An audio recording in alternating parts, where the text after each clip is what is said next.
ଝାରଖଣ୍ଡଠାରେ ଏକ ବିରାଟ ତେନ୍ତୁଳି ଗଛ ପଡ଼ି ଅବରୋଧ ରାସ୍ତାକୁ ଗଛ କାଟି ସଫା କଲେ ଚାରିଛକ ଅଗ୍ନିଶମ ବାହିନୀ।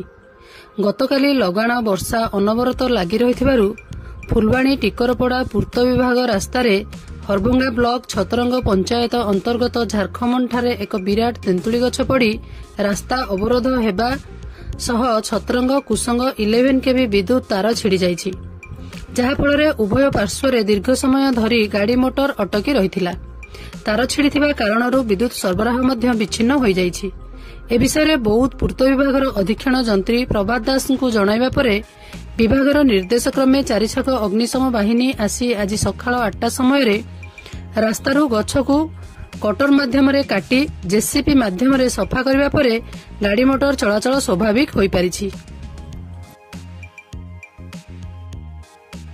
ବୌଦ୍ଧରୁ ବୈଦ୍ୟନାଥ ସାମଲଙ୍କ ସହିତ ହରଭଙ୍ଗାରୁ ଚିତ୍ତରଞ୍ଜନ ସିଂଙ୍କ ରିପୋର୍ଟ, ମୋ ଜିଲ୍ଲା ଖବର।